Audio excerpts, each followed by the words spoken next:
The press suit? The visit? My name is Grant. I've been a ranger in the Olympic National Park for 12 years. This place is a cathedral of moss and ancient Sitka spruce. It's damp, dark, and mostly silent, save for the constant drip of the Pacific Northwest rain. My job is routine. Trail maintenance, wildlife counts, and occasionally pulling a lost hiker out of the brush. 2 nights ago, I was patrolling the Seven Lakes Basin area when I saw it. It wasn't a saucer. It was a tear in the sky, a silent, vertical slit of white light that didn't cast a shadow.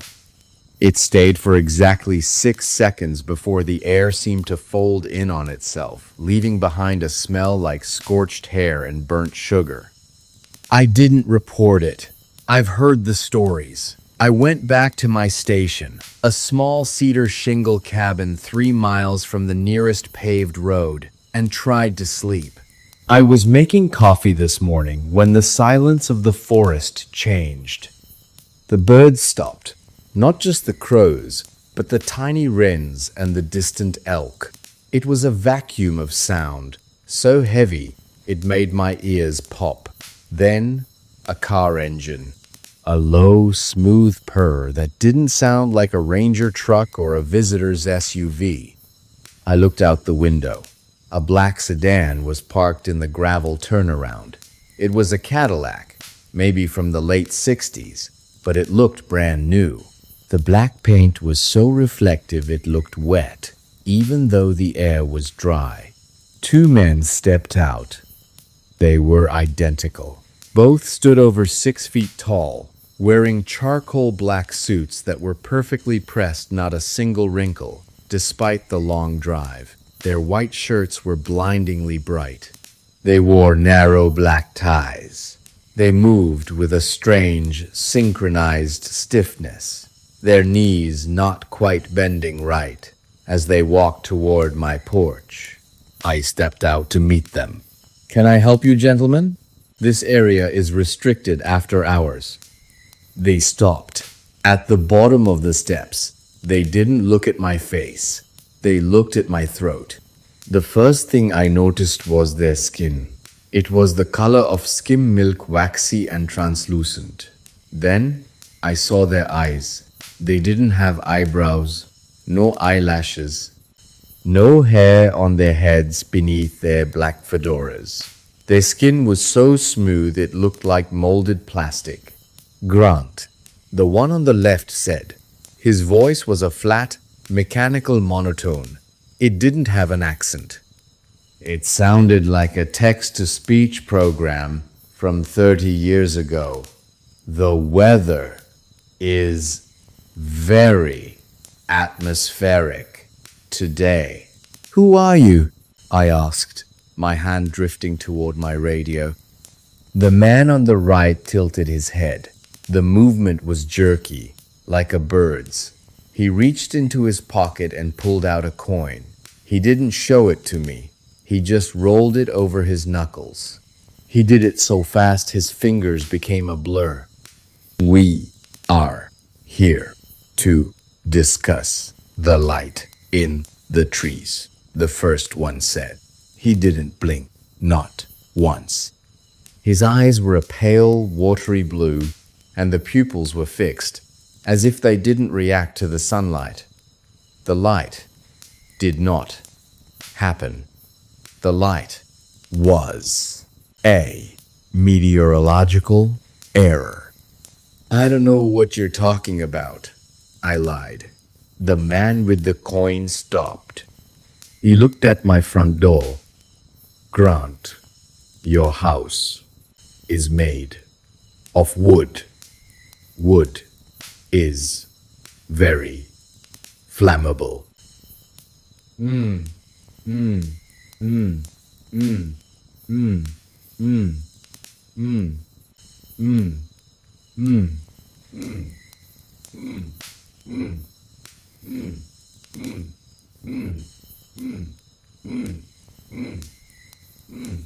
Pop. Set.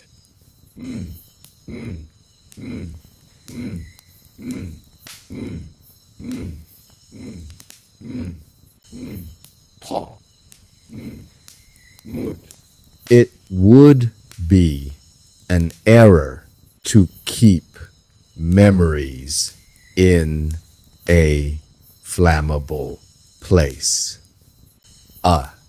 And, ah, and, and, and, and, and, and, and, and, and, and, and, and, and, and, and, sigh, and, and, and, and, place. As he spoke, he smiled. It was the most terrifying thing I've ever seen. His lips peeled back to reveal teeth that were too white, too straight, and far too many. It looked like he had 2 rows of teeth in his upper jaw, and they didn't look like they were made of bone. The man on the left took a step up onto the porch. He didn't use the handrail. He moved like a puppet being pulled by invisible strings, upright, rigid, his arms pinned perfectly to his sides. "The air is dry," he said. "We require a liquid hospitality." I didn't want them in my house. Every instinct I had as a woodsman was screaming at me to run into the tree line. But their presence felt like a physical weight, a pressure on my chest that made my legs feel heavy. I stepped back, and they followed, moving through the doorway in perfect unison. The smell followed them in. It wasn't the smell of a person. It was the scent of a dry cleaner's shop mixed with copper and a faint chemical sweetness like embalming fluid. They didn't sit down. They stood in the center of my small living room, their black fedoras still on their heads, looking at my bookshelves with those unblinking, watery blue eyes. "I'll get you some water," I said, my voice cracking. I went into the kitchen and grabbed 2 glasses. My hands were shaking so hard the glass clinked against the faucet. I filled them and brought them out. The man on the right reached for the glass. His fingers were long, too long, and the skin at the knuckles didn't wrinkle when he bent them. It stretched like latex. He took the glass, but didn't drink. He held it up to the light, staring at the bubbles in the water, as if he'd never seen them before. "Grant," the first one said, his head snapping toward me, "your family is in Portland. Sarah, age 34. Her heart is healthy. It would be a shame if it stopped being healthy. Her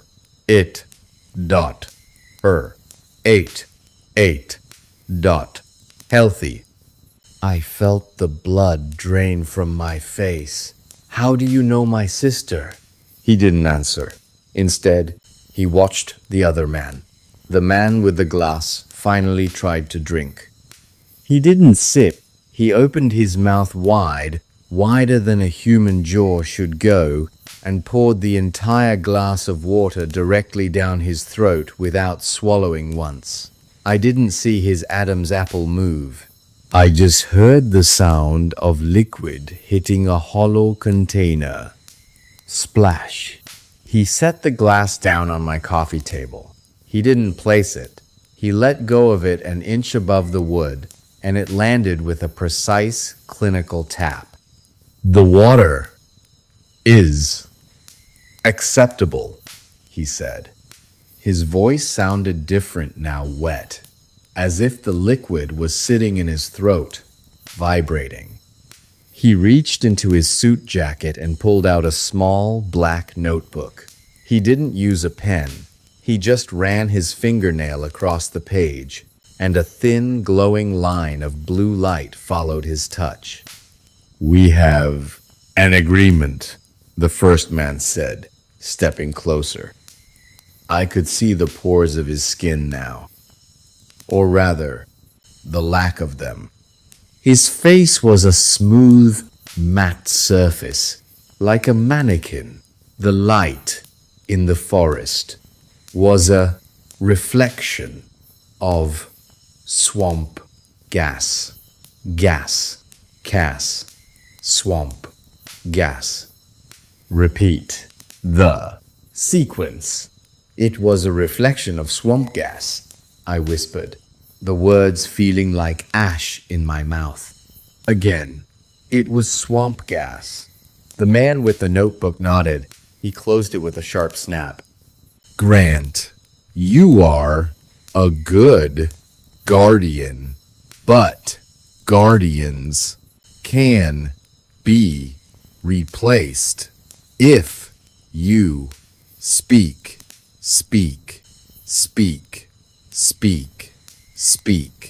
Guardian,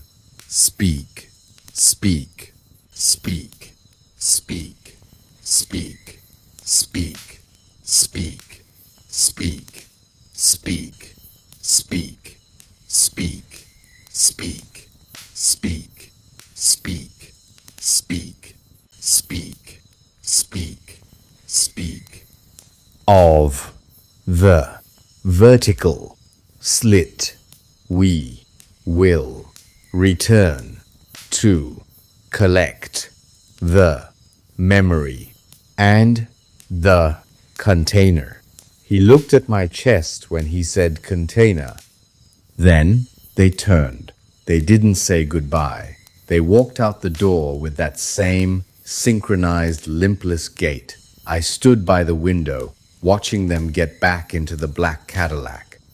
The car didn't kick up any gravel when it pulled away. It moved in total silence, gliding down the forest road like a ghost. I looked down at the coffee table where the glass sat. There was no condensation on the glass, even though the water had been ice cold. And where the man had touched it, the glass was slightly melted, the shape of his long, smooth fingerprints etched permanently into the rim. I didn't sleep that night. I sat in my kitchen with a shotgun across my lap, watching the digital clock on the microwave. The numbers felt like they were mocking me, slow, rhythmic, and cold. Every time the wind brushed a hemlock branch against the cedar shingles of the cabin, I flinched, expecting to see those charcoal black suits standing in the corner of the room, waiting for me to err again. By 5 a.m., the isolation was more than I could handle. I needed to know if I was losing my mind. I grabbed my keys and drove to the Hoh River Ranger Station to find Miller. Miller had been patrolling the South Quadrant that night. He had to have seen the vertical slit. He was a veteran, 20 years in the brush, a man who didn't believe in anything he couldn't track or skin. The station was dark when I arrived. The morning mist was thick, clinging to the ferns like a wet shroud. Miller's truck was parked in its usual spot, but it was positioned with a terrifying mathematical precision, perfectly centered within the white lines of the parking space down to the millimeter.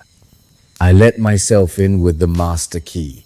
The air inside the station didn't smell like Miller's usual stale coffee and pine sol. It smelled like the Cadillac, that sterile, chemical sweetness. Miller? I called out. I found him in the back office, sitting at his desk. He wasn't wearing his Ranger green uniform. He was wearing a black suit. It was a cheap polyester version of the ones the two men had worn, but it was pressed so sharply the creases looked like they could draw blood. He was staring at a blank computer monitor. He didn't turn when I walked in. He didn't even flinch. Miller, thank God.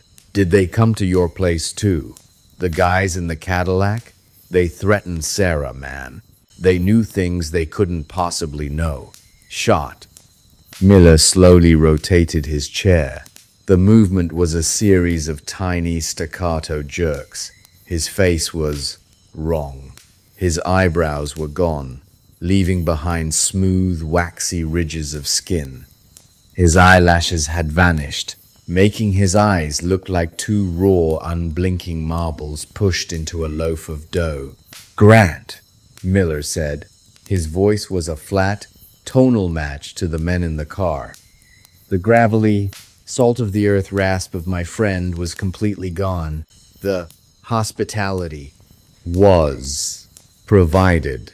The light was a reflection of swamp gas. The, da, da, da,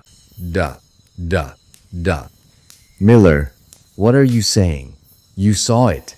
You radioed me that night. You said the sky was bleeding. Miller stood up. He didn't use his arms to push off the chair. His torso simply ascended in a single fluid motion.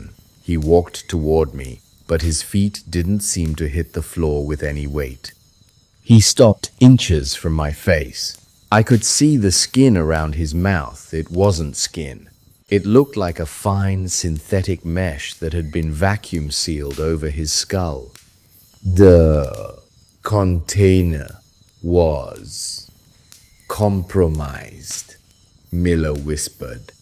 He reached out and touched my cheek. His hand was ice cold, and his fingers didn't have prints, just a smooth, glassy texture that felt like a surgical glove. The memory was extracted. Miller is now an archive. R.N. I backed away, stumbling over a file cabinet. What did they do to you? Miller tilted his head 45 degrees to the right.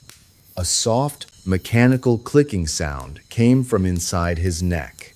We are correcting the data. You are the final discrepancy. Grant, your memory is high definition. It burns too bright. God. Suddenly, the station's radio bank erupted, not with voices, but with a high-pitched, vibrating hum that made the glass in the windows crack. Through the static, 1,000 voices began to chant the same phrase: swamp gas, swamp gas, swamp gas. I looked out the window. The black Cadillac wasn't there. Instead, there were 3 of them, identical, parked in a perfect triangle around the station. 6 men in black suits stepped out of the cars. They didn't walk toward the door. They simply stood there, 6 pale, eyebrowless faces staring through the glass, their mouths opening in perfect, silent unison. Miller leaned in closer, his watery blue eyes widening until I could see the gray, flickering static behind his pupils. "Grant," he said, and for a split second I heard a tiny piece of the real Miller's voice screaming from deep inside that waxy throat. "Run. They don't use the doors." I didn't wait for the glass to break. I dove through the back window of the ranger station, the shards cutting into my forearms, but I didn't feel the bite. My adrenaline was a cold, sharp spike. I hit the mossy ground running, heading straight for the Hoh rainforest, the only place where the geometry of the world felt ancient and messy enough to hide a man. The forest should have been my sanctuary. I knew every root, every cedar grove, every hollowed-out log. But as I sprinted beneath the canopy of Sitka spruce, the wrong element returned. Ah. The forest was too quiet. The dripping of the rain didn't hit the leaves with a splash. It hit with a dull, muffled thud, like water striking heavy velvet. I looked back over my shoulder, and a 10, and a 10. They weren't running. The 6 men were walking through the dense underbrush with a terrifying, rhythmic pace. They didn't push branches aside. The branches seemed to move for them, bending out of their path as if the forest itself was recoiling from their presence. They moved in a straight line, ignoring the trail, ignoring the physics of the terrain. I reached the bank of the Ho River. The water was gray and churning, but it didn't sound like a river. It sounded like a loop of white noise being played through a blown speaker. I stopped. My breath hitched in my chest. On the other side of the river, standing in a perfect row, were dozens of them, not just the 6 from the station. There were scores of men in black suits, their pale, hairless faces reflecting the dim light like a sea of plastic masks. And in the center of them stood Miller. He was still wearing the suit, but his proportions were changing. His arms were stretching, the sleeves of his jacket pulling back to reveal wrists that were far too long, far too white. Grant. The collective voice boomed across the water. It didn't come from their mouths. It came from the air around me. The edit is beginning. You are a ghost in the file. I looked up at the sky. The clouds weren't moving. They were flickering. The deep green of the forest was fading, turning into a grainy, desaturated gray. The vertical slit I had seen 2 nights ago appeared again, but this time it wasn't in the sky. It was in the middle of a cedar tree. Then another appeared in the river. The world was being unmade. I reached for my shotgun, but the metal felt soft like warm wax. When I looked down, the gun was melting into my hands, the steel turning into a black fluid that smelled like ozone. One of the men stepped forward. He reached up and adjusted his black fedora. The container is full, he said. He walked toward me, stepping onto the surface of the rushing river. He didn't sink. He walked across the water as if it were a solid, polished floor. He stopped a foot away from me. Up close, I could see that he had no pores, no sweat, no heartbeat. He was a perfect, sterile void. He reached out a long, waxy finger and touched my forehead. The cold was absolute. It wasn't the cold of the mountains. It was the cold of a deep space vacuum. My memories began to pull away Sarah's face. The smell of the rain, the weight of the forest, all of it being sucked into that single point of contact. The light. I tried to whisper. The light was swamp gas. The man replied. The world turned to static. My name is Grant. I am a ranger in Olympic National Park. It is a very routine job. I check the trails, I count the elk. The weather is very atmospheric. Yesterday, a visitor asked me if I'd seen anything strange in the whole rainforest. A light in the sky, maybe? I looked at him. I didn't blink. I felt a small, mechanical click in my neck as I tilted my head 45 degrees to the right. The light was a meteorological error, I told him. My voice was flat and smooth, like a polished stone. It was a reflection of swamp gas. Ka, ga, ga, ah, ga, ga. The visitor looked at my face and backed away. He looked at my hands, which were encased in perfectly pressed black sleeves. He looked at my eyes, watery blue and unblinking. He started to run. I didn't follow him. I didn't have to. I just reached into my pocket and pulled out a small, black notebook. I ran my smooth, printless fingernail across the page, and a thin, glowing line of blue light followed my touch. The final discrepancy has been noted, I whispered. The black Cadillac pulled up behind me, its paint looking wet in the morning mist. I got in, moving with a stiff, synchronized grace. As we drove away in total silence, I looked in the rearview mirror. The forest was green, the sky was blue. The file was perfect.